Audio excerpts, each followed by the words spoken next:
Muito frio aí? Demais, nós estamos com aquecedor aqui na sala. Nossa, muito frio. Tá frio mesmo. Vamos lá, gente, vamos começar então. Hoje a gente começa de verdade, né? Nossos estudos sobre a psicanálise.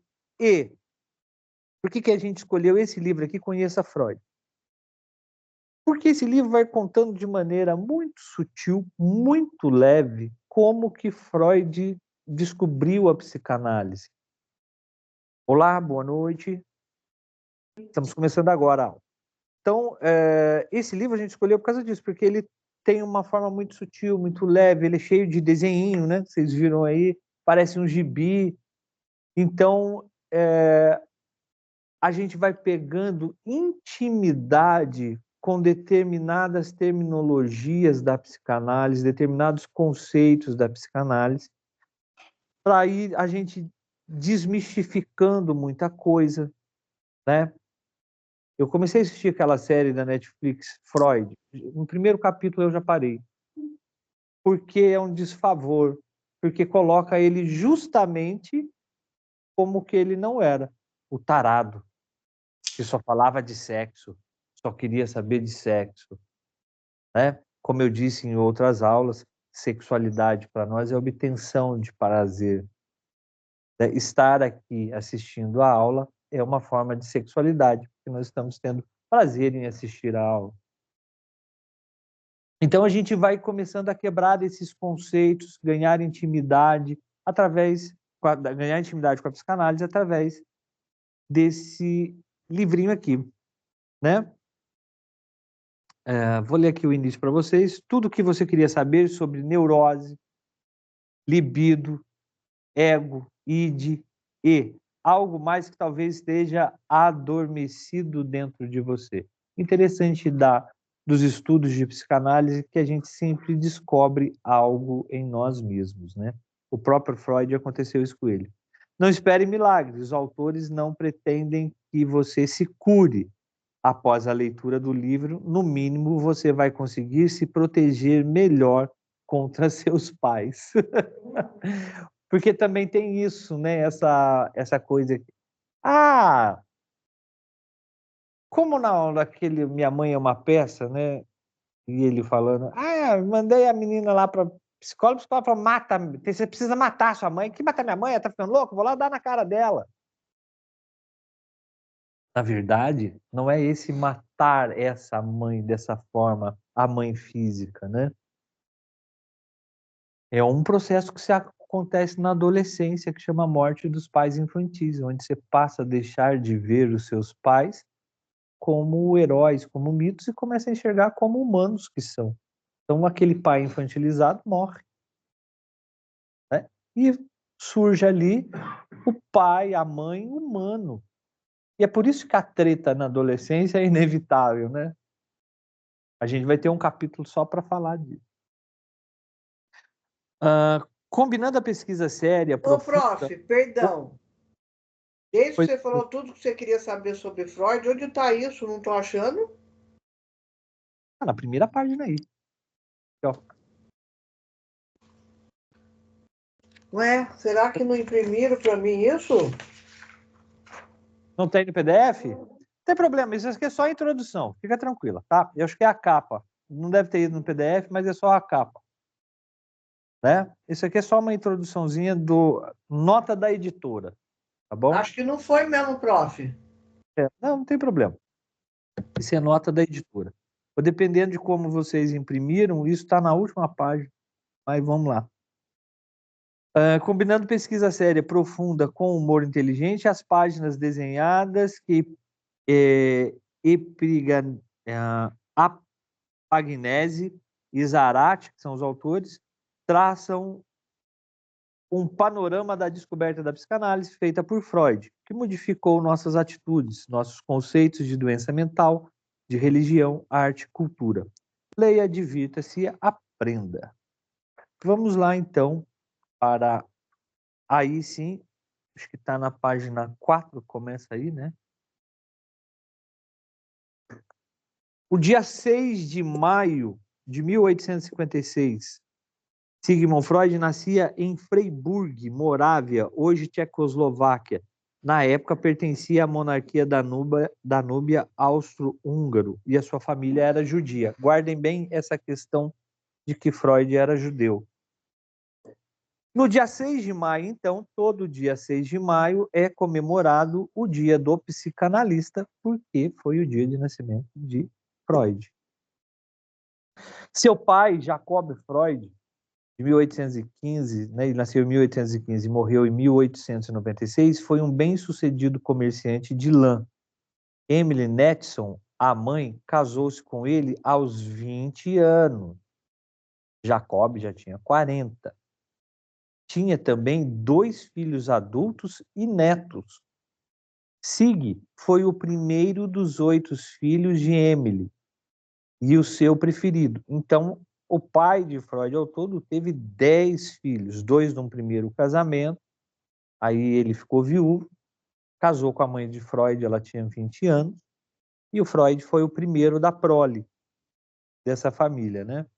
E ele tinha o apelido de Sig, de Sigmund. Um homem que tenha sido favorito indisputável de sua mãe, guarda pelo resto da vida um sentimento de conquistador, que confia plenamente no sucesso e muitas vezes o induz ao sucesso real. Isso realmente é uma frase de Freud, uma citação de Freud, né? Por quê? Ele era o preferido da mãe dele. A gente está vendo ele com a mãe no colo e ela falando: meu Sig será um grande homem. Por quê? Por causa da segurança, do acolhimento, né? Isso que a mãe tem, o primeiro objeto de amor nosso é sempre a mãe. É a mãe que gerou, a mãe que criou, a mãe que deu seio, né? Que alimenta. Então, esse vínculo, quando se estabelece dentro dos padrões normais, é muito positivo, tanto para os meninos quanto para as meninas. E Freud pegou esse conceito de como ele foi acolhido pela mãe, pegou também algumas rusgas que ele tinha com o pai, e ele elaborou um dos pilares da psicanálise, que é o complexo de Édipo, que nós vamos ver mais para frente.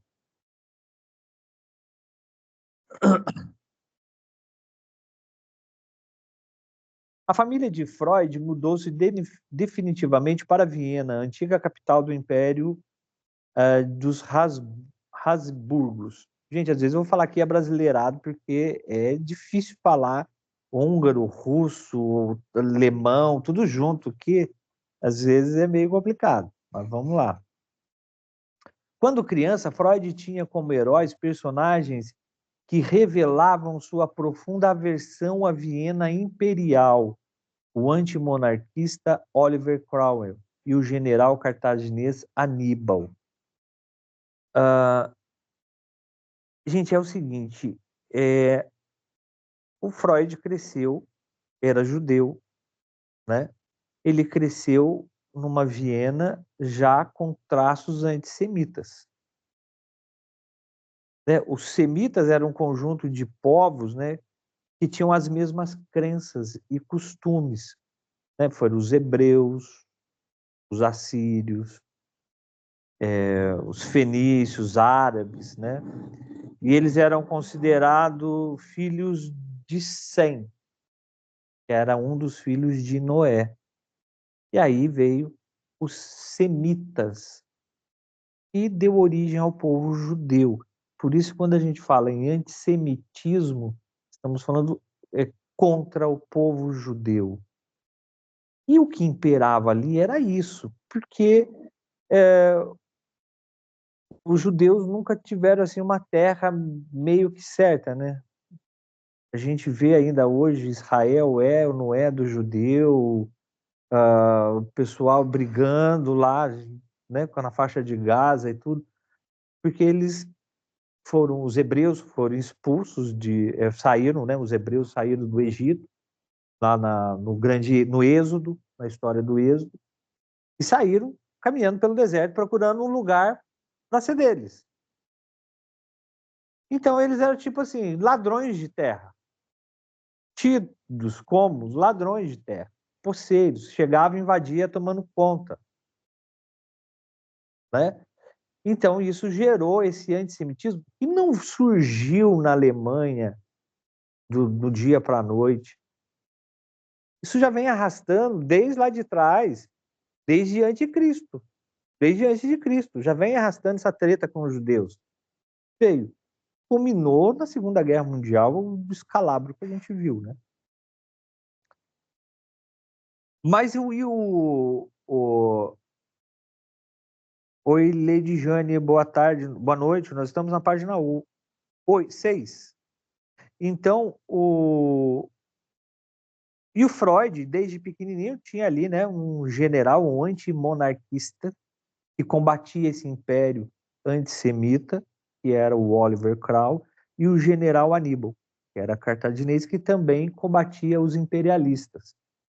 Então, né, ele, como judeu, se sentia perseguido, né, pelo império, e ele gostava de quem era contra o império.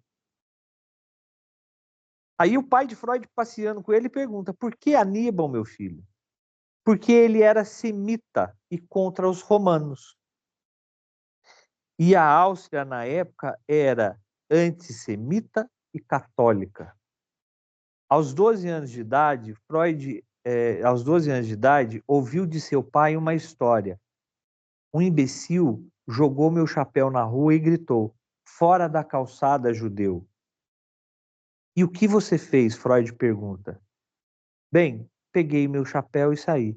Sigmund ficou chocado com a reação do pai. Por quê? O pai, para todo menino, é o grande herói. Ele queria que o pai dele... Foi a primeira frustração que ele teve com o pai. Porque ele tinha uma visão do pai herói, né? E o que ele queria? Que o pai dele tivesse uma resposta como o Aníbal, como o Oliver Cromwell, né? Se defendesse daquilo. E o pai dele foi resiliente. Abaixou, pegou o chapéu e saiu. E isso aqui também contribuiu para o complexo, para a elaboração do complexo de Édipo. Vamos lá.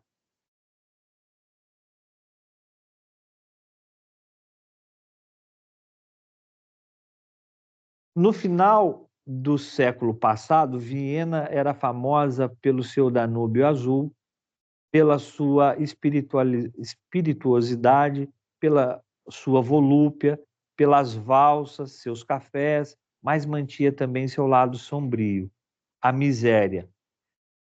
O império vivia uma profunda crise econômica. Os desempregos amontoavam-se nos cortiços e albergues. A gente está vendo aí uma figura embaixo, né? O povo todo misturado. Aí do lado um ratinho falando assim, um lar de lama. Do lado Freud. Do lado de Freud tem uma fletinha escrita assim, de olho nele. Esse cara vai ter um papel importante na história mais na frente. Para quem entrou aí agora, nós estamos na página 9. Racismo. O prefeito de Viena, Karl Lueger, transformou o antissemitismo em algo politicamente admirável. Absurdo, trato muito bem meus judeus. Aí é o prefeito de Viena falando que era mentira, que ele tratava bem os judeus, né? E aí embaixo, um outro fala: ah, sei, basta perguntar ao Herzl, né? Theodor Herzl, ele foi o fundador do movimento sionista e defendia a formação do Estado judeu, né? E o prefeito vivia querendo caçar ele. Doenças, prostituição, hipocrisia sexual. As prostitutas são pagas pelo prazer que é negado às mulheres casadas de respeito. Preste atenção nessa frase, porque muito do que se Freud descobriu foi através dessa repressão sexual. Porque as histéricas, as mulheres histéricas que tinham sintomas histéricos, geralmente eram muito castradas, tolhidas do seu direito, né? Até mesmo do direito de ter o prazer sexual, né? Então, a prostituta, tudo bem, eu poderia ir lá e ter prazer, a prostituta poderia ter orgasmo. A mulher casada, não. Era falta de respeito, era pecado. E isso durou muito tempo, gente. Durou muito tempo. Na década de 70, quem é mais vovozinho assim, né? Olha, você nem é avô, né? Mas quem é mais velhinho como eu, vai se lembrar de um ator chamado Jesse Valadão. Esse ator chamado Jesse Valadão era galã da Globo. E ele falava escancarada que mulher dele não podia ter orgasmo, que orgasmo era coisa de prostituta. Década de 60, 70. Né? E pasme, eu tive uma paciente aqui, acho que ela chegou aqui, se não me engano, em 2014. Ela tinha 60 anos na época e ela falou que ela nunca tinha tido um orgasmo. Mas olha, como é que é a sua relação sexual com seu marido? Ele se satisfazendo, tá bom, é esse o papel da mulher. Ela me respondeu isso. Então, isso, se hoje, que a gente já avançou tanto nas questões da liberdade sexual, e ainda encontramos algo do gênero, vocês imaginam isso lá atrás, né? E essa repressão, não só sexual, mas a repressão dos direitos da mulher como um todo, isso sufocava tanto elas que acabou adoecendo. E elas ficaram doentes mentais, desenvolvendo o que veio se chamar depois de histeria, que foi o princípio da psicanálise. E aqui embaixo, aquele jovenzinho que a gente viu lá no quadro acima, né, que tem uma flechinha de olho nele, esse jovem pintor era Adolf Hitler. Ele foi para Viena porque ele queria ser pintor. Né? Sim. Ele pintava, tem umas obras aí de arte dele ainda, né? E ele foi para Viena tentar ser pintor, ser um artista, só que ele foi tido como ele tentou entrar na Escola de Belas Artes de Viena, mas ele foi tido como assim um artista mediano, sem grandes talentos. E aí ficou perambulando para a rua, pintando o quadrinho e vendendo o quadrinho para sobreviver. Perambulava esfomeado pelas ruas de Viena. Página 10. O lado mais promissor. A grande esperança da social-democracia era melhorar as condições sociais. Uma espécie de Danúbio marxismo parlamentar. E o que Victor Adler foi um dos depois discípulos de Freud, né, o líder dos social-democratas. Digo apenas um programa para a reforma social pacífica. Ali tem Freud olhando estranhamente para o Hitler, né? E aí o pessoal fala, e o outro falando aí, é feminismo. A ciência é a maior força otimista. E Freud realmente acreditava que a ciência era capaz de mudar, de fazer a grande revolução social. Freud era um cientista. Com melhora da saúde, com melhora da tecnologia, com a melhora da infraestrutura, tudo através da ciência. Ele não acreditava em política mudando o mundo, mas sim a ciência. Freud inicia seu curso de medicina na Universidade de Viena. Termina o curso em 1883, ou seja, 3 anos depois da duração normal. seu interesse estava voltado para a histologia e neurofisiologia. Histologia é estudo das células, né? E neurofisiologia, ele queria saber como é que funcionava o cérebro, o sistema nervoso. A teoria do estudo científico dos tecidos orgânicos e do sistema nervoso. Ele queria ser cientista e não médico. Ernest Bruck, nascido em 1819 a 1892, foi um dos professores de Freud, era filósofo, um dos fundadores do materialismo na psicologia. Outro representante do materialismo foi Hermann Homens. Aí a gente tem a posição dos dois, né? As chamadas funções vitais não são mais do que uma troca de energia entre a matéria ativa e inativa. O impulso nervoso movimenta-se numa velocidade de 15 metros por segundo através das células nervosas de um sapo. E Freud estudou as células de um sapo por muito tempo. Os defensores do materialismo em inglês mecanicistas, afirmavam que a vida é para ser pesquisada e compreendida com a ajuda de métodos experimentais da química e da física. Os materialistas, gente, né? Os mecanicistas, esses pessoais, esse conceito era o seguinte: tudo funcionava de forma científica no corpo. Então, se eu mexo a perna é porque vem um impulso elétrico do cérebro, que esse impulso é gerado por substâncias eletrólitos que são extraídos através do alimento, né, sódio, potássio e magnésio, zinco. Então, isso que faz formar essa descarga elétrica no corpo, que são as sinapses. Então, tudo tinha um porquê. Tudo tinha que ter um porquê. O próprio nome já diz, né? Materialismo, a matéria ali, né? Ou mecanicistas, vem de mecânico, de máquina. Toda a engrenagem funciona junto.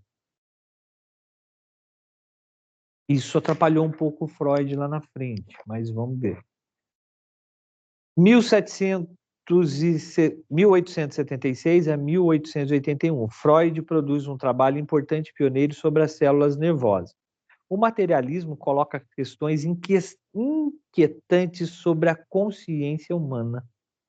O sistema nervoso de qualquer ser vivo, altamente desenvolvido ou não, é feito do mesmo material. Quer dizer, então, que o espírito humano e o cérebro de um sapo só se diferenciam pelo grau de complexidade? Os materialistas dizem que sim. Se o sistema nervoso de um sapo funciona, embora menos complexo do que o do ser humano, funciona da mesma forma, é formado do mesmo jeito, por que o sapo não age como a gente? Né? E isso chamou a atenção de Freud. Aí ele falou, então, cadê o tal espírito humano? Da onde vem essa questão humana toda? Né? Já começou a intrigar ele ali. Em 1882, Freud está satisfeito com o seu trabalho no Instituto Bruck, mas Bruck o aconselha paternamente. Há poucos empregos acadêmicos e são mal remunerados. Além disso, como judeu, você tem pouquíssimas chances de subir, porque jamais na Alemanha, eles jamais dariam papel de destaque para um judeu, né? Naquele filme A Última Sessão de Freud, ele até dá uma zombada, né? E ele foi o único judeu que recebeu da Alemanha o prêmio Nobel. O prêmio não foi o prêmio Nobel, esqueci o nome do prêmio, mas é um prêmio que é dado pelos alemães e ele foi o único judeu que recebeu, né? Meu pai não pôde me ajudar. A crise de 1873 arruinou-o. ele ainda tem que sustentar 6 crianças. Então, Freud queria ser cientista, mas ele foi aconselhado, né, pelo professor dele que, olha, é melhor você ir procurar outra coisa para você fazer, porque como cientista eles não vão dar espaço para você, porque você é judeu, não tem muita área de trabalho e você precisa se virar, precisa do ganha-pão. Algo mais pesava nas decisões. Os planos de casamento com Martha Bernards, de 1861 a 1951. Freud a conheceu e se apaixonou. Não posso continuar com a ciência, mas não para sempre, espero, né? Aí ele conversando com a Marta, né, eles discutindo o futuro, né? Eu não posso continuar com a ciência. Ela fala, mas quem sabe depois tudo se ajeita, né? Você vai e continua como cientista. Em 1882 a 1885, para abrir uma clínica particular, Freud precisou trabalhar muito tempo como médico assistente no Hospital das Clínicas de Viena. Inicialmente, trabalhou com o cirurgião Hermann Nottingel. Em 1840, até de 18, o Hermann nasceu em 1841 e foi até 1905. Professor de medicina interna. Nottingham é ótimo, mas eu não consigo me interessar pela cirurgia. Não era o forte de Freud, a cirurgia. Freud trabalha 5 meses na clínica psiquiátrica de Theodor Meiner, o mais importante anatomista do cérebro e neuropatologista da época. Estruturas do sistema nervoso são mais densas aqui. Como surgem as ideias? Nada mais são do que um resultado psíquico de um processo neurológico, né? Vamos lá. Meinier influenciou Freud para que se especializasse em neuropatologia, o estudo das doenças do sistema nervoso.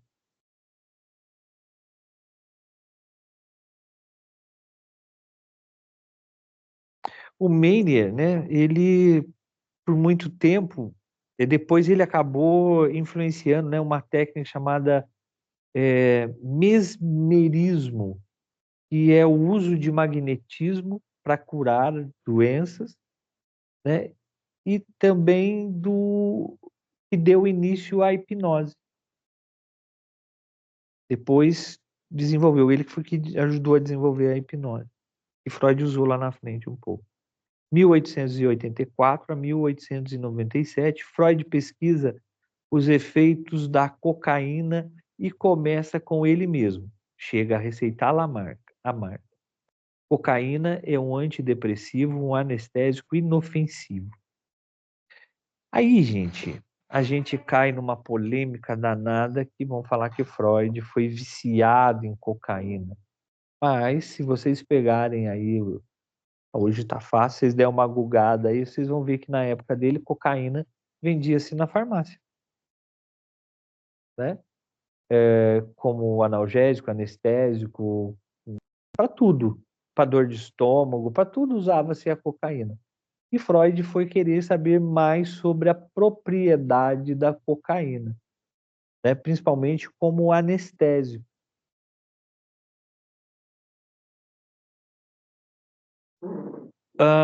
Freud assiste...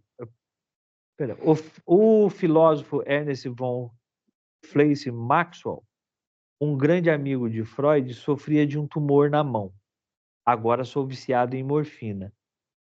Por que não experimenta a cocaína? Aí Freud receita a cocaína para ele. Vai dar ruim.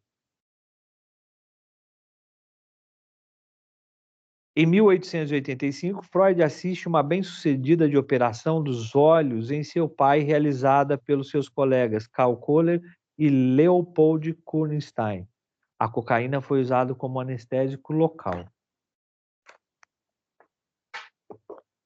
Karl Kohler reclamou para si a descoberta das possibilidades de aplicação de cocaína.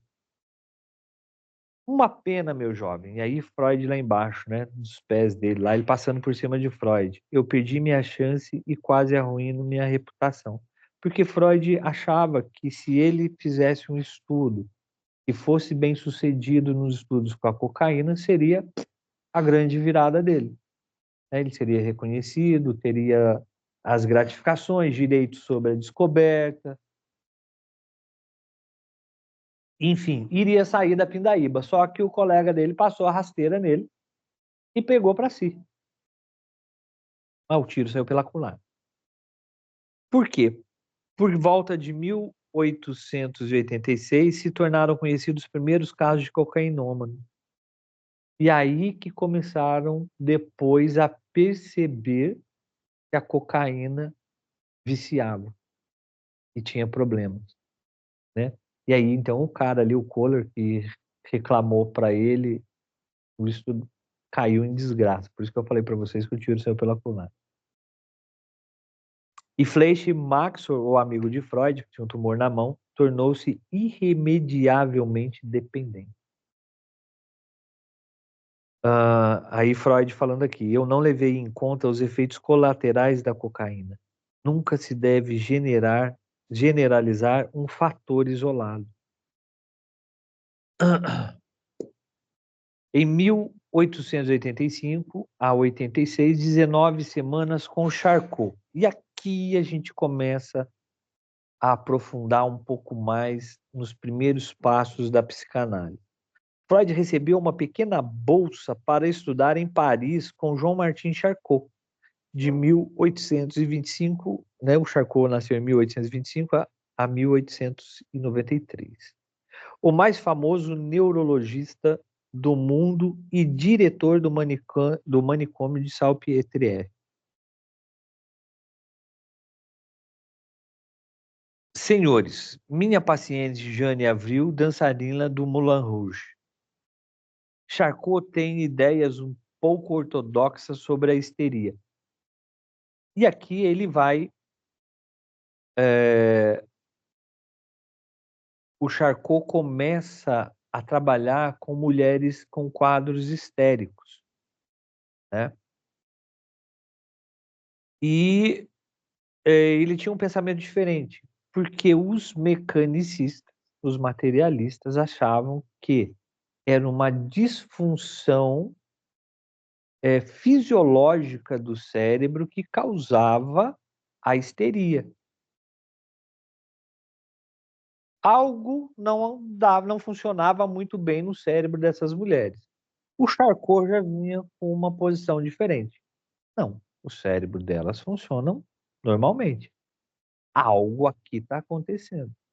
O sistema nervoso está inteiro. Tem nada de errado. E Freud, isso chamou a atenção de Freud. Pô, o Freud era estudioso do sistema nervoso.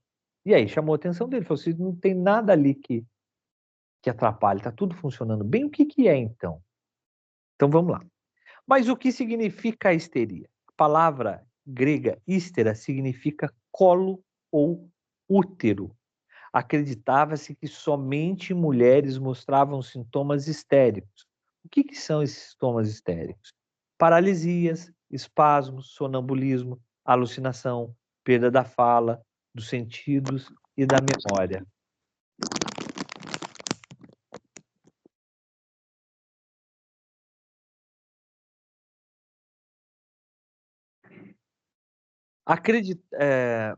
Antigamente, as histéricas eram perseguidas como bruxas, assim como o pessoal que tinha crises epiléticas estava tomado por demônios, né? Assim como os esquizofrênicos também eram possuídos por demônios, né? E as mulheres que tinham histeria eram tidas como bruxas, como enfeitiçadas. Os especialistas observavam a histeria sob dois pontos de vista radicalmente diferentes.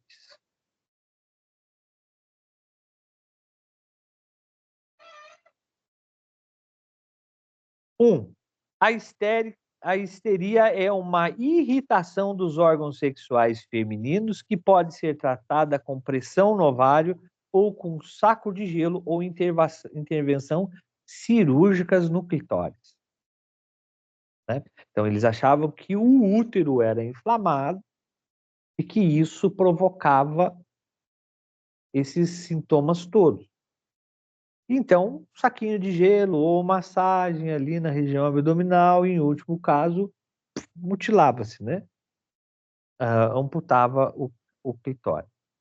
Ou a histeria era mera imaginação, fingimento das mulheres. E tinha essa hipótese de que a histeria era fingimento. Aquela coisa assim, sabe? Eu vou desmaiar. Ai, desmaiei. Achava que era frescura das mulheres. Charcot não aceitava o diagnóstico tradicional. Charcot sabia que não era nada disso. Nem uma coisa e nem outra. Nem o útero e nem a frescura. Histeria não é uma fantasia, mas uma neurose. E não ataca somente mulheres. E Freud ouvindo atentamente o que Charcot tinha para falar. A histeria desconcerta os médicos porque aparentemente não tem como causa qualquer mal físico. Por exemplo, o que há de estranho na paralisia histérica desse braço?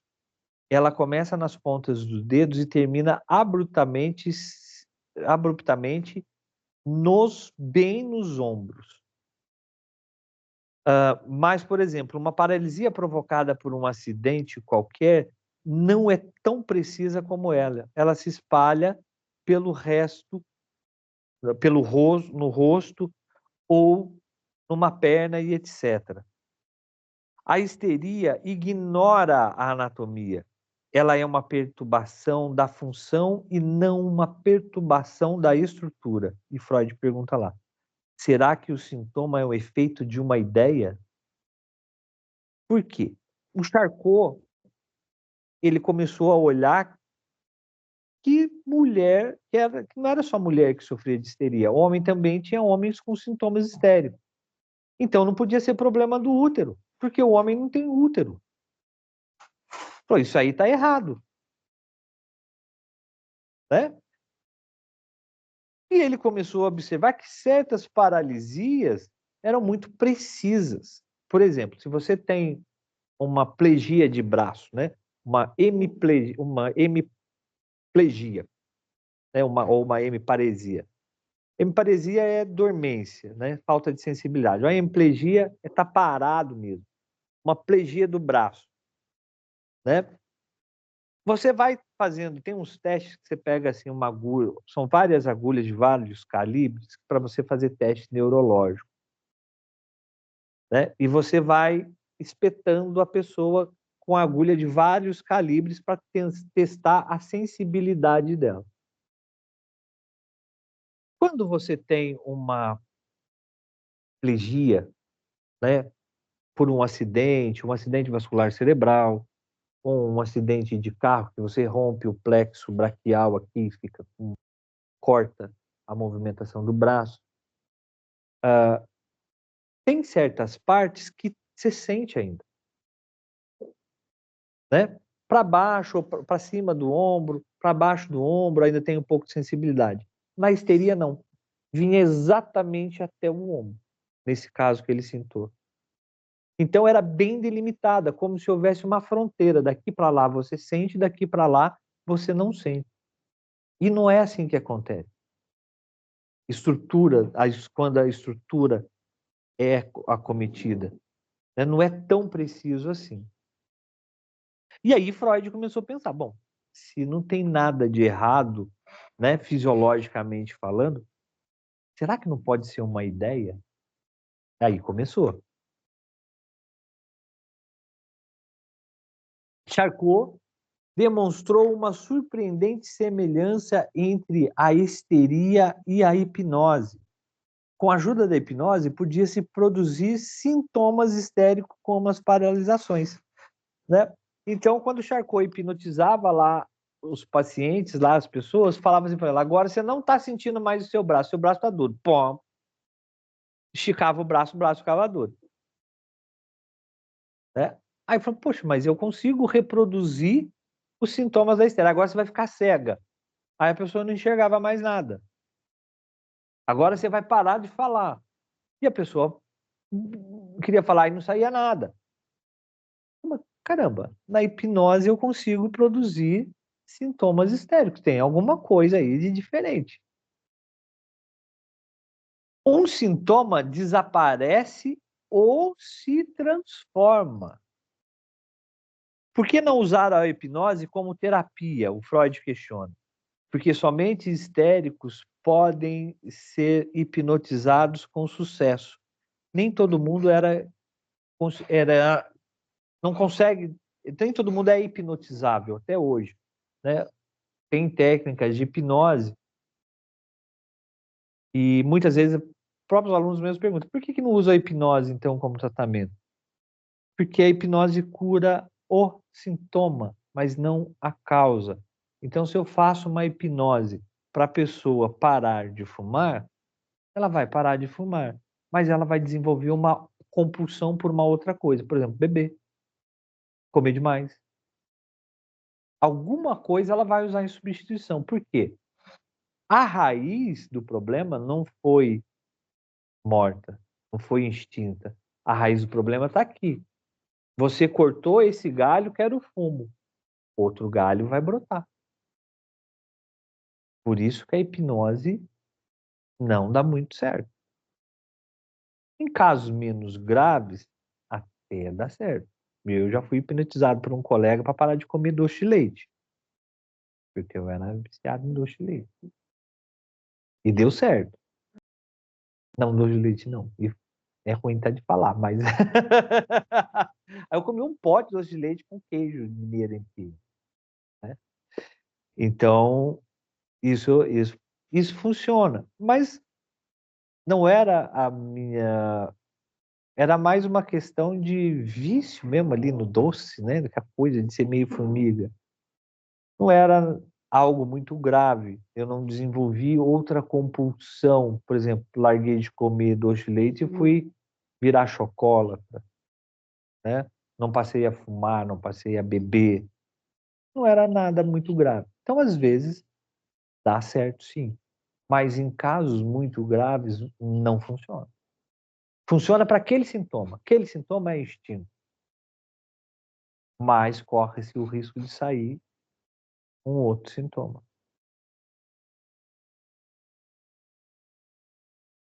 A histeria só pode se desenvolver quando existe uma degeneração hereditária do cérebro. Era o que se pensava, né? Charcot foi um bom materialista, um mecanicista. As explicações tinham que ser estritamente físicas. Então, o Charcot achava que era uma degeneração do cérebro de forma hereditária que eles ainda não tinham conseguido achar qual estrutura do cérebro estaria comprometida. Mas eles estavam pesquisando, né? E aí Freud questiona, se a histeria, na verdade, for condicionada psiquicamente, o Charcot, impossível. Charcot impedia que Freud colocasse questões psicológicas. A ideia de Charcot de que a histeria não tinha nada a ver com órgãos sexuais femininos foi de fato um avanço, mas fez Freud parar de investigar a possível origem sexual de algumas perturbações psicológicas.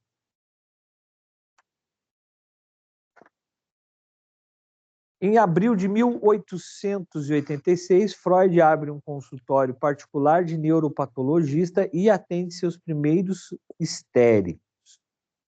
Os exames não provavam qualquer indício de lesão orgânica. Agora eu só posso dizer, esforça-se, ou utilizar a eletroterapia. A eletroterapia, gente, foi muito usada e com sucesso por muito tempo, e ainda hoje é usada com sucesso em casos de depressão severa, em casos de surto esquizofrênico que demoram a regredir.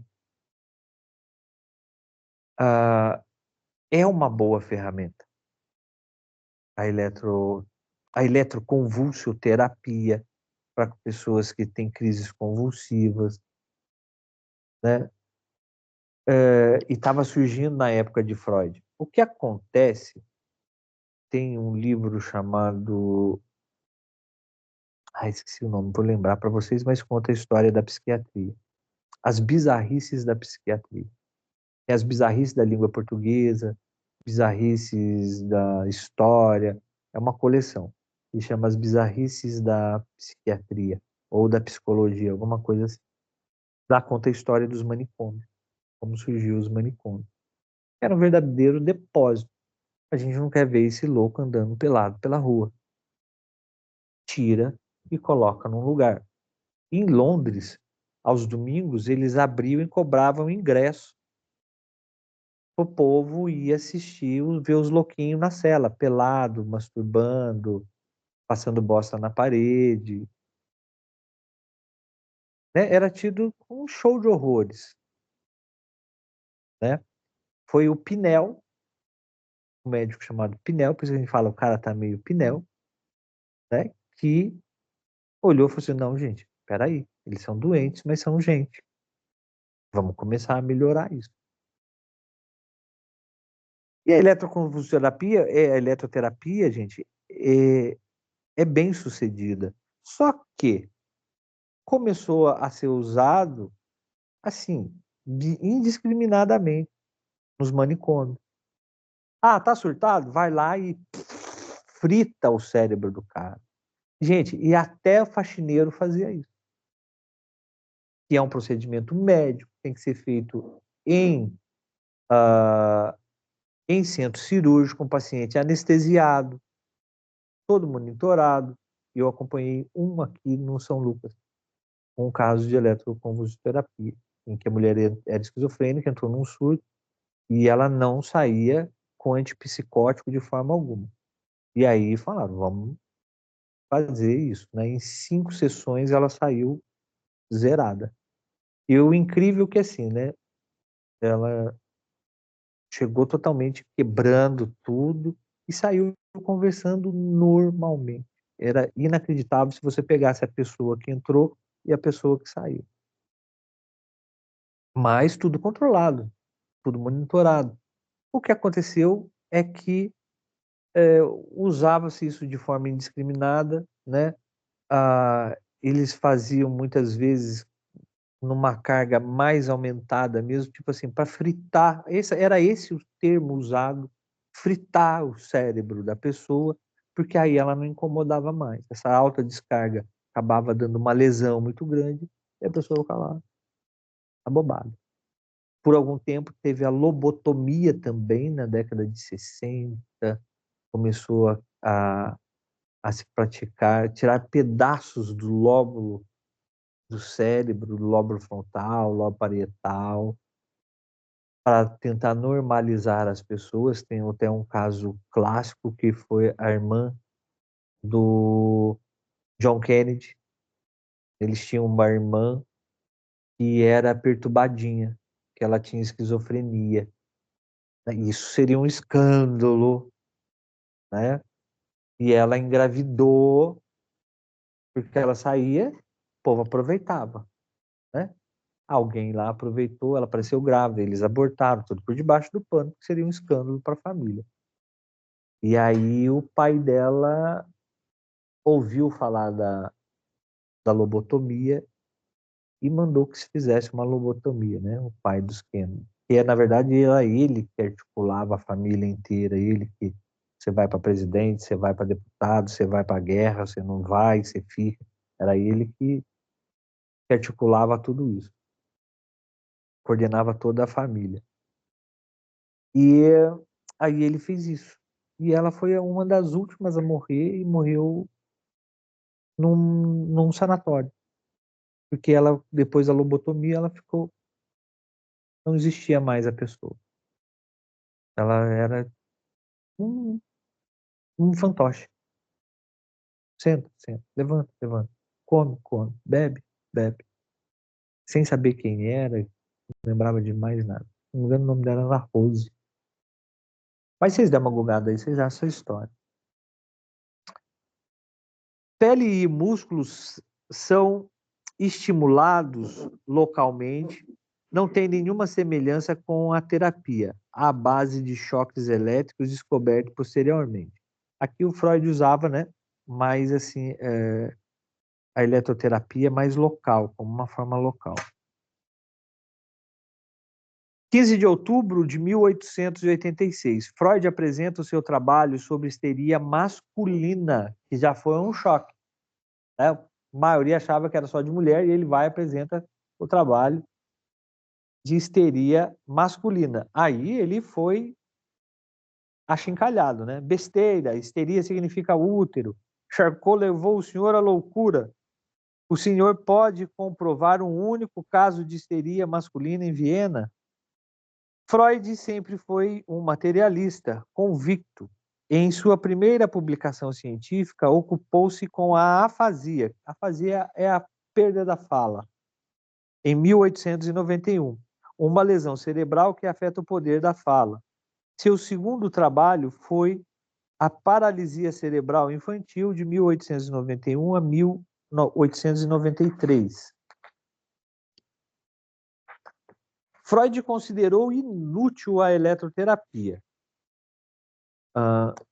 mas em alguns casos ela deu resultado como autossugestão.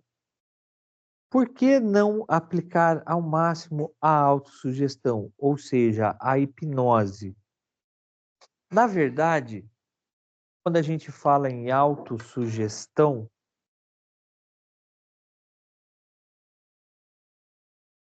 a pessoa se curou por autossugestão. Ela se convence de que ela está curada porque eu fiz um benzimento nela. Tá com o zóio virado. Vai lá, benze. O zóio desvirou. Aí fala, foi autossugestão. Né? Ou os placebos da vida, né? O placebo funciona sobre a autossugestão. O que é o placebo? Quando vai lançar um medicamento, eles lançam um grupo de estudo que recebe placebo, que recebe um comprimido de farinha, e o outro grupo recebe um comprimido com a propriedade mesmo do medicamento, com o princípio ativo do medicamento. E aí vai se cruzando, né? E muitas pessoas, é um remédio para enxaqueca. Muitas pessoas do grupo de placebo melhoram com a farinha. E aí? Não é um problema daqui? Né? E não é uma disfunção fisiológica. É que aquela pessoa acreditou que aquele remédio ia fazer bem. E fez bem para ela. Então ela não estava doente fisicamente. Né? O que é uma coisa muito que a gente pega muito é o seguinte também. O paciente vem com um diagnóstico de depressão. Existe a depressão por uma disfunção do cérebro, por uma série de enzimas que não funcionam adequadamente. E aí precisa repor isso. Precisa repor com medicação. Mas a grande maioria vem, não é com uma depressão fisiológica, mas uma depressão emocional, que é totalmente diferente. E essa não cura com medicação, porque a causa não é física. Às vezes até dá uma sensação de bem-estar. Mas quantos de vocês já não ouviram falar assim, tô tomando remédio para depressão, não adianta nada. Não é físico? Então não vai adiantar. É emocional. Precisa curar o emocional. Precisa curar a psique. É a psique que está doente. Então Freud aqui começou a pensar, bom, se a autossugestão está funcionando, então vamos usar a hipnose. Em Nancy, na França, desenvolvia-se uma nova teoria de hipnose que contradizia o ponto de vista de Charcot. as pessoas, né, normais também são hipnotizáveis, né? Aí a gente tem o nome do médico aí, Ambroise Auguste Leibrecht. A hipnosibilidade não é prova de nenhuma lesão cerebral. O Hippolyte Mary Berner. Aí Freud perguntando, mas poderá curar definitivamente a histeria? Em Viena, mais alguém fazia experiência com a hipnose. O velho amigo de Freud, o ilustre médico Joseph Brauer, de 1842 a 1925. Em 1882, Brauer contou a Freud um interessante caso de histeria. E vamos prestar bastante atenção nesse caso, que é o caso mais famoso de histeria dentro da psicanálise. O caso de Ana O. Daqui para frente, vocês vão ouvir falar dessa Ana O milhões e milhões de vezes. Todos os cursos posteriores que vocês vão fazer de psicanálise, vocês vão ouvir falar de Ana O.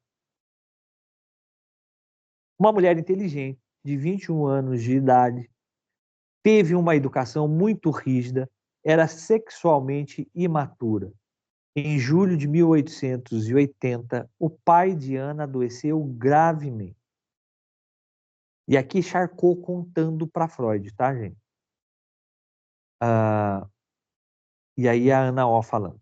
Noite e dia cuidei dele, cuidou do pai dele, até que em dezembro não aguentei mais de cansaço. E aí o Charcot, e aí eu fui chamado. Seus sintomas eram fortes tosses nervosas, constante piscar de olhos e perturbações visuais. Paralisia do braço direito e da nuca. Além disso, um estranho problema de fala. Quer dizer, tudo levava a dizer, todos os sintomas levavam a dizer que era uma crise histérica. Quando conversamos em alemão, ela podia entender, mas respondia sempre em inglês. Tinha alucinações torturantes. E aqui a Ana O, né, falando a minha vida é um inferno. No início do tratamento, as coisas pareciam melhorar, até que em abril de 1881, seu pai morreu.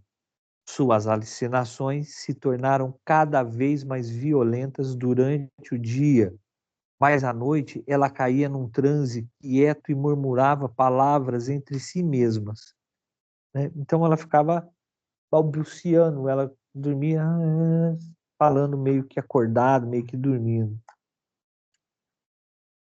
Eu tentava repetir suas palavras e com isso consegui que ela me contasse sobre as alucinações. Então ele ouvia ali mais ou menos o que ela dizia e falava para ela, você falou isso e isso, o que você estava sonhando? E aí ela conseguia falar. Depois disso, saía do transe se sentindo-se melhor. Então depois que ela contava o tipo de alucinação que ela tinha visto, ela melhorava. Depois que ela falava. Mas quando ela não conseguia descrever suas alucinações, atravessava o resto da noite extremamente angustiada. Ana chamou esses exercícios de meu tratamento pela fala, de limpeza da chaminé. Essa conversação ajudou? Sim, mas ela não parava de desenvolver novos sintomas. Então prestem bem atenção que o que Freud ouviu de Charcot, que quando a Ana O falava dos seus sintomas, os sintomas desapareciam. E a própria Ana O falou, né, que era a cura pela fala, a limpeza da chaminé. Então, quem cunhou o termo que a gente usa tanto hoje na psicanálise, que é a psicanálise, a cura pela fala, né, foi a própria Ana O. Só que melhorava um sintoma e o outro não. Um desses sintomas foi a hidrofobia. Ela passou 6 semanas sem beber água. Minojo só de levantar o copo. Mas durante um de seus transes, um dia, Um dia, na casa de uma inglesa, viu-se o cachorro beber água num copo. Que nojo. Por delicadeza, não pude dizer nada. E agora? Agora posso dizer que a mulher é nojenta, que o cachorro é mais repugnante. Esse caso de hidrofobia aconteceu com a Ana Og. Alguns historiadores dizem que foi no quarto de da empregada da casa dela. Mas para não publicar isso na época, porque sabia quem era, né, colocou que isso foi numa inglesa. Mas a Ana O chegou no quarto, né, do quarto de empregada, a empregada tinha pegado um copo e colocado água para o cachorro. E aí ela se enojou com aquilo. Credo, que nojo, velho. Copo que a gente bebia água, dando água para cachorro, que mulher nojenta, mulher imunda. Ela quer a coisa toda de se imaginar depois bebendo água no mesmo copo que o cachorro bebeu. E aí ela parou de beber água. Ela não falou nada, por quê? Por consideração, por educação, né? Ela, recalcou aquilo, aquele nojo, aquela coisa toda, guardou dentro dela. Aí ela desenvolveu uma hidrofobia. Ela não bebia água mais em copo nenhum. Parece um toque, né? Aquela pessoa que não consegue andar em determinados tipos de piso, que tem que dar tantas voltas na maçaneta, né? Ah, não consigo beber água em tal copo. Eu conheci uma que não conseguia beber água. Lembra quando tinha aqueles copos azul de bananeira? Com os detalhes de bananeira? Mas era qualquer copo que fosse azul. Taça azul, qualquer coisa que fosse azul. Copo de plástico azul. Ela não conseguia beber nada. Mas aí descobrimos que foi na infância, né? Em que, na verdade, ela estava comendo merenda na escola, naqueles pratinhos de plástico azul. E ela comeu a sopa, comeu a sopa. Quando ela estava terminando a sopa, ela achou parte de uma barata no fundo da sopa. Quase a mesma coisa da Ana O, né? Então ela tinha isso aí. Mas, e assim, o interessante é que ela não lembrava desse episódio. E conversando com a irmã, né? Aí falando assim, eu tô trabalhando na sessão, na sessão, por que eu não consigo beber as coisas em copo azul, que eu tenho esse pavor de copo azul? A irmã dela falou assim, ué, mas não foi num prato azul que você achou metade da barata na sopa? Aí ela falou assim, mas que prato de sopa? Não, mas você lembra, assim, você chegou em casa contando, ruim, nossa, morrendo de nojo. Ela não lembrava. Depois que ela foi fazendo. Ah, boa pergunta. Por que que ela não lembra? Esse esquecimento é um recalcamento. Você manda por inconsciente para o seu ego não sofrer, porque eu não sei lidar com aquilo. Ela, como criança, não sabia lidar com aquilo. Comeu uma barata, muito nojento. Então, recalcou, mandou por inconsciente. São lembranças encobridoras. Aliás, tem a lembrança encobridora e tem uma coisa chamada amnésia infantil. Quando a pessoa não lembra nada da sua infância, ou quase nada da sua infância, alguma coisa aconteceu. Por que que se deu essa amnésia em você?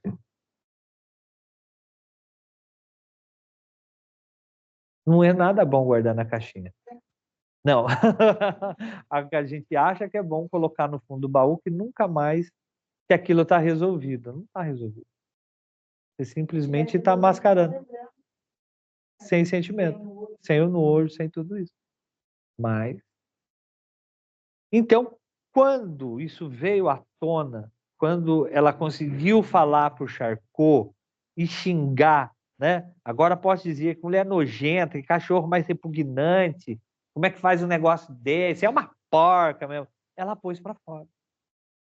Ela tirou aquilo dela. O que ela queria ter falado e não falou, que ficou guardado, né? E estava causando um sintoma, né? Você já viu aquela expressão?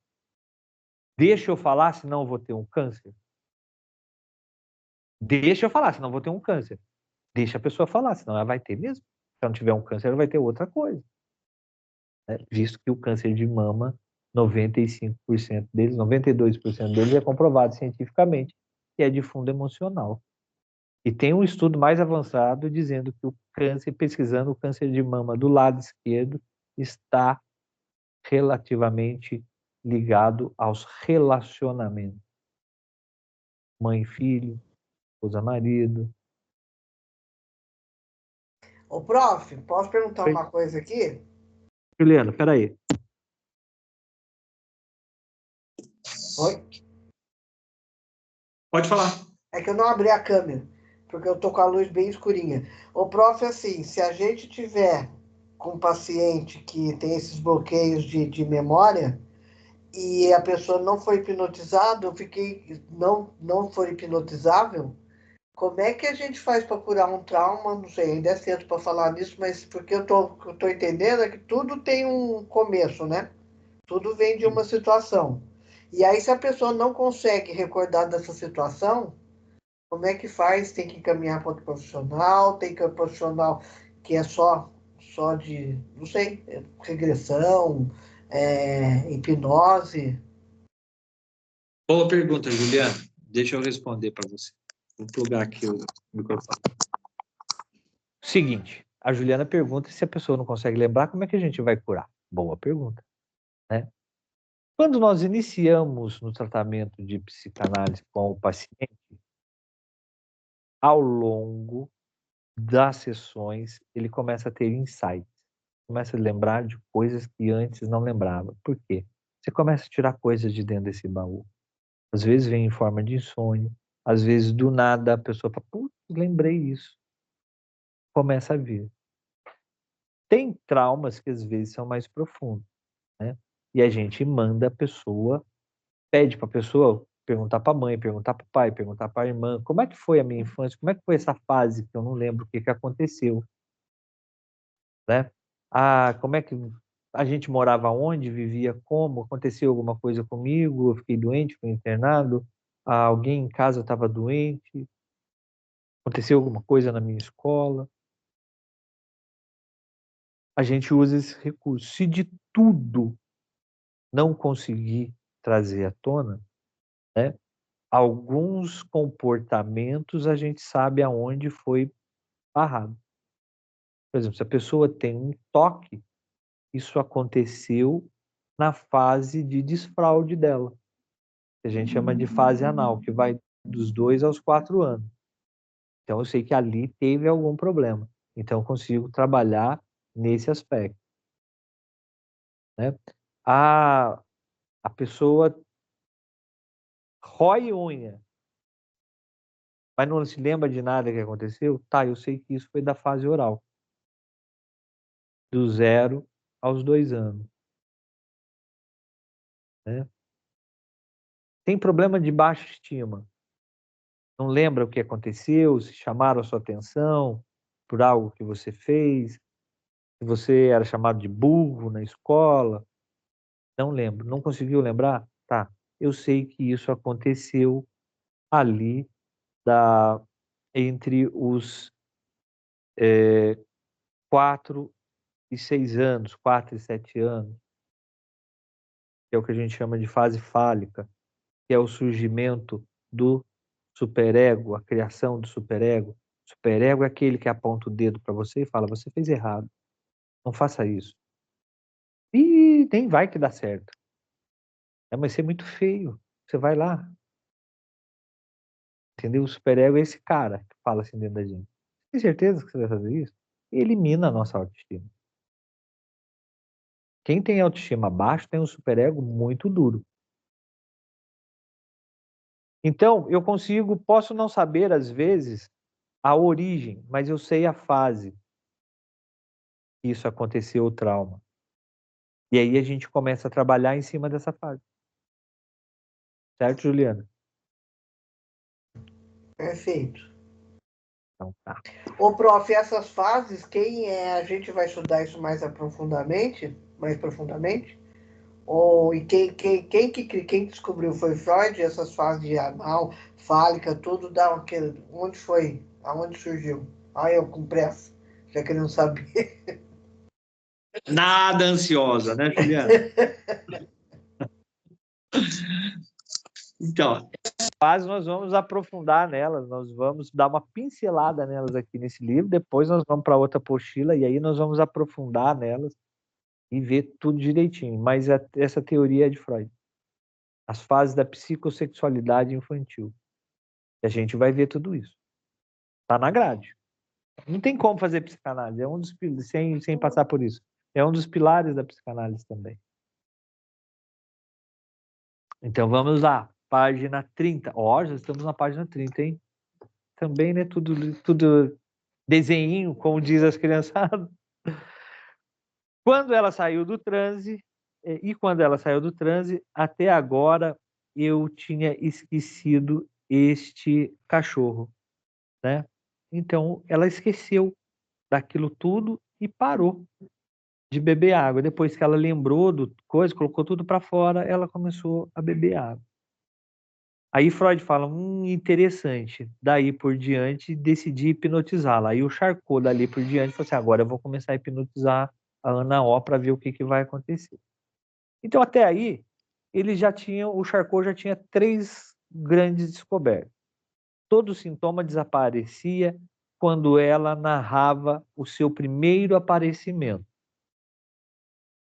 O segundo sintoma. Os sintomas foram eliminados ao recordar de situações desagradáveis até então esquecidos. E terceiro, um sintoma adquiria sua força maior no momento em que era jogado para fora. E às vezes a pessoa começa a falar para você e começa a falar do sintoma, começa a falar do problema, começa a colocar para fora, e às vezes ela se exalta, às vezes ela se entristece, às vezes ela fala para você, eu não quero falar mais disso, porque algo que aconteceu lá atrás, há 10, 15, 20 anos atrás, dói do mesmo jeito, provoca o mesmo sentimento, a mesma dor, a mesma raiva, a mesma angústia. Porque o inconsciente não existe nem tempo e nem espaço. Isso é uma coisa que vocês podem anotar para vocês decorarem. O inconsciente não tem nem tempo e nem espaço. O consciente sabe que hoje é 13/8, são 20h46, e nós estamos numa aula de psicanálise. Já o inconsciente, para ele não interessa isso. O que aconteceu 10 anos atrás, basta eu ter um gatilho aqui na frente que o sintoma, a mesma sensação vai vir. E às vezes a gente provoca isso na sessão de psicanálise e esse sintoma ganha muita força. Eu assim, já avisei aqui no prédio, falei, olha, se vocês ouvirem grito, choro dentro da minha sala, o povo gritando, batendo, tocando as coisas, não se preocupe. Agora, se eu gritar socorro, aí vocês correm. Aí vocês vão lá e me ajudam, porque aí o negócio tá feio. Mas caso eu não grite socorro, tá tudo sob controle. Porque realmente aí o paciente se expressa com maior força. E é isso, é pôr para fora com a mesma carga de emoção em que aquele primeiro trauma ocorreu. É fazer esse deslocamento para cá, né? Brauer começou a aplicar sua descoberta. Pode lembrar de como começou a piscar? Porque lá atrás a gente falou que ela piscava muito os olhos, né? Eu estava aflita e queria chorar, mas temia que minhas lágrimas o incomodassem, né? E aí o pai dela ali já com aspecto cadavérico perguntando que horas são. E ela tinha medo de chorar e que ele visse ela chorando e ele se sentia desconfortável com aquilo. Então ela abriu o olho para não chorar, né? Firmava o olho para não chorar. E eu só podia enxergar as horas piscando. Aí ela piscava e dava uma enxergada na hora. E a paralisia do braço? Fiquei sem dormir uma noite inteira. De repente vi uma cobra preta. Tentei mexer meu braço, impossível. Queria gritar, mas só podia lembrar de algumas palavras de uma oração inglesa. Aqui ela já estava tendo aquele aquele delírio de sono, né? Que você não quer dormir, aí você já começa a vir umas alucinações na sua cabeça, assim.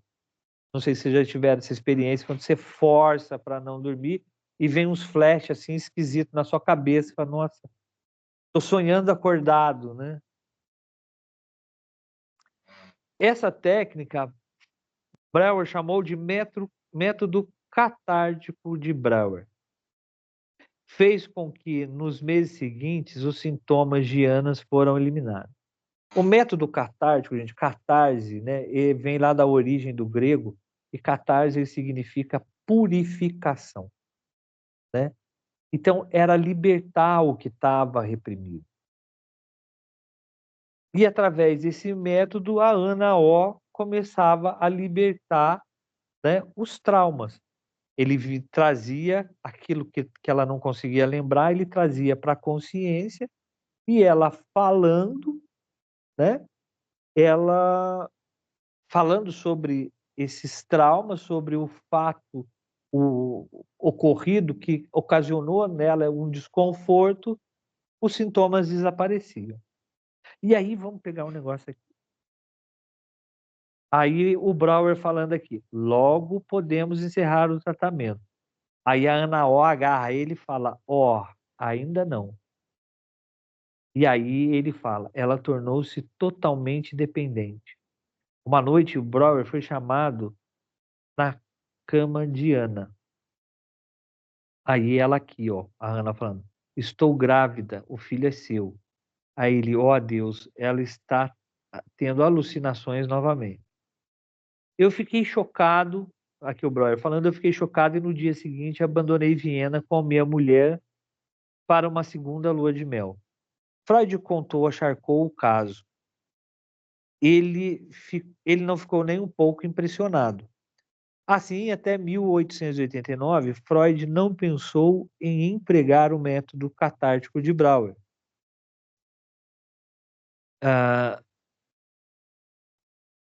Aí o Freud aqui conversando com o Breuer. Sabe, Ana se apaixonou por você porque precisa de um tratamento mais profundo. E aí o Breuer responde, mas comigo, não. Obrigado. O nome verdadeiro de Ana O era Berta Pappenheim. Ela nasceu em 1859 e morreu em 1836. Ela ficou curada e se tornou uma importante assistente social e feminista. A Ana O, gente, isso aqui que aconteceu com a Ana O é o que a gente chama de transferência. E é uma ferramenta que nós usamos dentro da psicanálise. O que é a transferência?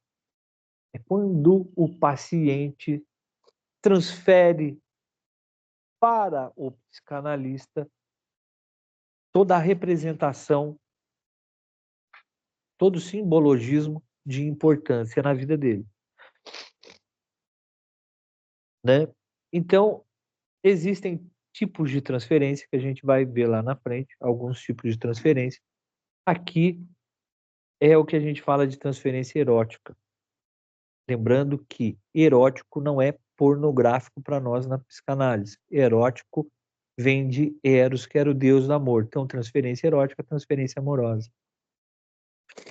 Alguém aqui já se apaixonou por professor, pela professora? Alguma coisa assim? Sim. Juliana já apaixonou, né, Juliana? Isso é uma transferência erótica. Por quê? Porque você identifica naquela pessoa alguém que podia cuidar de você. E isso acontece muito. Ô, prof, mas eu não sei se é de Aí, cuidar. Desculpa, tá ouvindo? peraí. Oi? Tá bem. Ah, tá. Isso aí chama síndrome de Estocolmo. Nós vamos ver lá na frente. Ele não se apaixona. Ele se simpatiza pela causa, mas é um mecanismo de defesa. A gente vai ver no último módulo tem essa síndrome de Estocolmo. Pode perguntar, Juliana. Ô, prof, mas assim, tem vezes que não é de cuidado, é de admiração. Você não quer que a pessoa cuide de você, você admira o jeito da pessoa ser. E aí eu acho que a transferência se dá assim, não pelo que eu estou querendo cuidar da pessoa, admiração do que a pessoa representa, sem querer uma troca. Uma troca não, um retorno. Que cuidado fica parecendo que a pessoa tem obrigação de retornar, de fazer isso. E às vezes a paixão vem só da admiração, não de querer um retorno. Paixão platônica. A Juliana está colocando que às vezes acontece uma admiração pelo tratamento, pelo empenho que a pessoa tem. Isso é uma coisa, é um tipo de transferência. É a transferência positiva. A pessoa reconhece, né, em você, se sente segura estando com você, até mesmo para falar coisas. É muito comum vocês ouvirem assim, pessoas falarem, vamos falar assim para vocês, nunca contei isso para ninguém. Sinal que a transferência foi bem feita, porque ela sente segurança com você. Ela confia em você. Ela sabe que você vai poder ajudá-la. A transferência erótica vai um passo mais à frente, Juliana. A transferência erótica, a pessoa realmente apaixona. Ela idealiza você como um cuidador dela. Era isso que eu preciso. Alguém que me entendesse. Alguém que resolvesse os meus problemas. Alguém que me apoie. Alguém que me entenda. E ela quer você para ela. Sei que ela quer pegar você, colocar dentro da bolsa e levar para casa. Né? Como se fosse o Santinho lá. Ai, aqui vai, o Santinho está em casa agora aí. Né? E aí confunde-se isso com amor.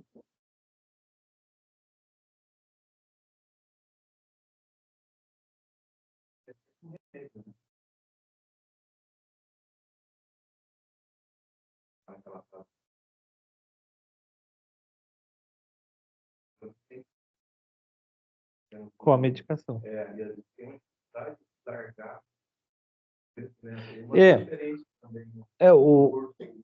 O Alisson está colocando aqui que a pessoa sente essa dependência, a pessoa se sente dependente até do remédio. E a maioria dos remédios hoje, os ansiolíticos, nem são mais tarja preta. Eles nem tarja vermelha são, vocês já perceberam isso? A grande maioria não. Porque é um outro tipo de formulação que não causa dependência nem física e nem mental do negócio. Nem psicológica do negócio. Você tem uma dependência emocional. É aquilo, você se sente seguro tomando um remedinho, e aí, ai, se eu parar de tomar o remédio, ai meu Deus, não vou ficar bem. Né? E aí você continua tomando um remedinho. Tem essa dependência emocional? Tem. Mas a gente, dentro da psicanálise, tem ferramentas para não deixar o paciente dependente emocional da gente. Por quê? A gente arranha e assopra. A gente não fala só aquilo que o paciente quer ouvir. Entendeu? A gente faz a acolhida, faz, mas a gente dá a dura também quando tem que dar. A gente enfia o dedo na ferida quando tem que enfiar. Entendeu? Tá, e aí, o que você vai fazer agora que você já sabe? Vamos? E o que você não quer ir? Entendeu? Não, a culpa não é do fulano, não. É sua. Prof, posso fazer só mais um comentário? Só um minuto. Então, Então, a pessoa não fica dependente emocional por causa disso, porque a gente, nós, num primeiro momento, ela até vem, a gente acolhe, faz esse acolhimento, depois a gente coloca ela para resolver os problemas dela. É ela que vai se trabalhar em cima. E aí, ela começa a descobrir que ela pode resolver os seus problemas sem depender do outro. Né? Que ela consegue se defender, consegue prosseguir sua vida sem estar ali. Ai, o que eu faço? E agora? Eu vou comprar um carro ou eu vou comprar uma bicicleta? Eu caso, eu adoto um cachorro. Adoto um cachorro. Né? Mas a gente vai falar, você que vai decidir o que mais te agrada. Né? Nós não somos oráculo em que a pessoa vem pegar conselho. Não é essa a nossa função. É mostrar onde está o problema, ajudar a pessoa a se resolver o seu problema. Nós não vamos resolver o problema de ninguém. Nós vamos mostrar onde está, mostrar os caminhos da pedra, mas é elas mesmas que têm que ir. Oi, Juliana, pode falar. Oi, prof. Nos meus anos que eu faço psicanálise, e aí, assim, que tem muita gente que fala, você se cura pela fala, você não tem amigo para se abrir? E aí, meu psicanalista falava muito isso, que eu sempre fui muito falante, dá para ver, né? Que continuo ainda um pouco falante demais. E aí, assim, é porque a gente falar com amigo, aí vai também do morde e assopra. Um amigo vai mais assoprar do que morder a gente. E na psicanálise, ali é o lugar certo, porque senão a gente nunca vai sair do lugar que estão sempre assim, tipo, passando a mão na cabeça da gente. Desde familiar, parente, amigo. E aí, é correto isso? Porque o psicanalista, o psicólogo tem a ferramenta de também não ter essa, de ter essa, como é que fala? Esse distanciamento. E é isso, não é? A gente vendo lá a parte de legislação. A gente viu sobre imparcialidade, né? Neutralidade. Né? Então, a gente sendo imparcial, a gente tem condições de enfiar o dedo na ferida do seu amigo, não vai falar para você que você é corno. O corno é sempre o último a saber. Todo mundo sabe, mas ninguém tem coragem de chegar e falar para ele. Né? Isso é próprio. Exatamente, o amigo, é o que o Alisson está falando aqui, ele vai te dar conselho, e assim, se fosse eu, faria isso, mas eu não sou você. As nossas histórias não foram iguais. O método de interpretar o problema não é igual. Por exemplo, às vezes você está lá bodeado, fala assim, pô, aconteceu isso, isso. Nossa, você está assim só por isso? Para ele pode ser só isso, mas para mim não é. Para mim pesou. Então, o amigo não é a pessoa para você falar e ter um resultado em cima da fala. Você vai, como dizia Cazuza, disparar sua metralhadora cheia de mágoa, né, no outro. O outro vai catar aquele caminhão de lixo emocional seu, sabe-se lá o que ele vai fazer com aquilo, mas não vai te ajudar em nada. Quem vai te ajudar com isso é o profissional de psicologia ou de psicanálise. Nem o psiquiatra, viu? Não pensa que vocês vão chegar no psiquiatra e falar. Ele vai querer saber ali dos seus sintomas físicos e tudo, mas para te dar o remédio. Só isso. Certo, gente? Avançamos bem, paramos na página 33, então semana que vem continuamos na página 33. Já acabou. Oi? Não.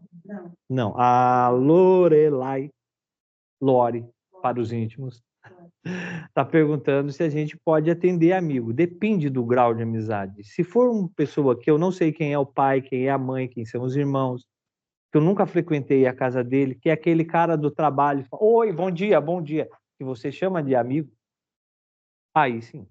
Se você não tem intimidade com ele, aí sim.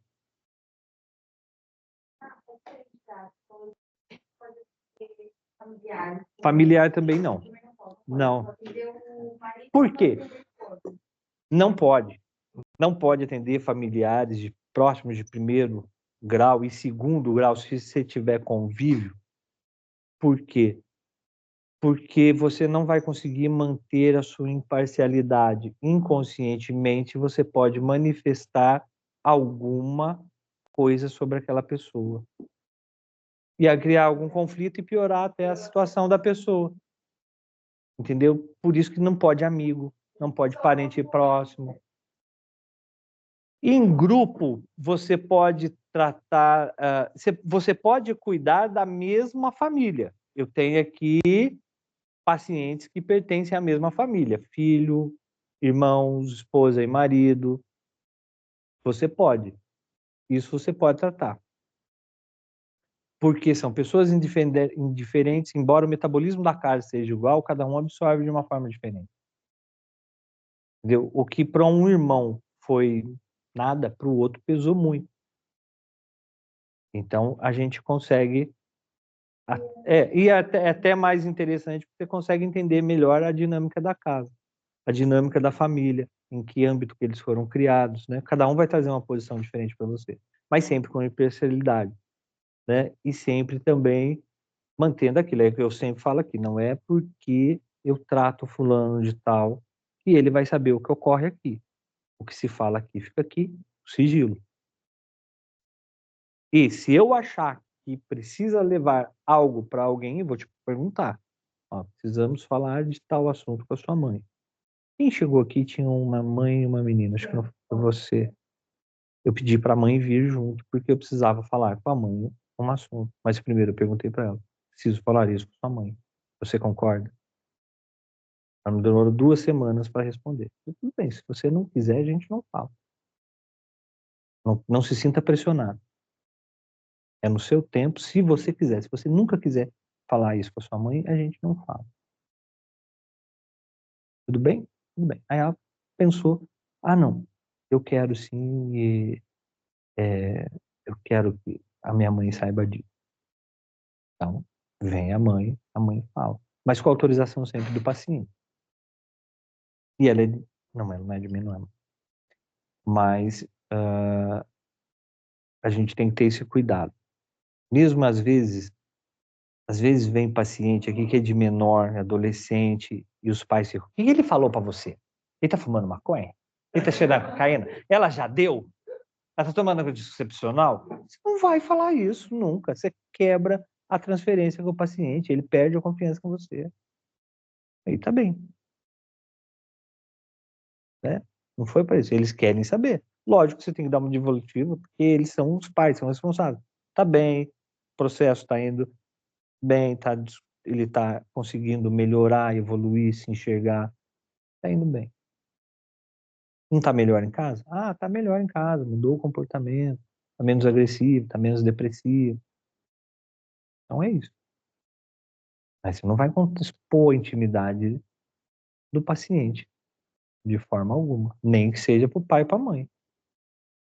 Né? Mas parentes meus, eu não posso tratar. Parentes de pacientes, amigos de outros pacientes, você pode tratar. Certo? Então, até semana que vem, gente. Bom final de semana para todos vocês aí. Boa noite. Se agasalhem, hein?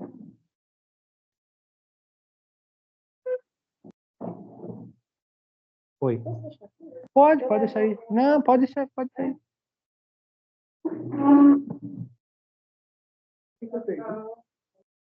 Nada.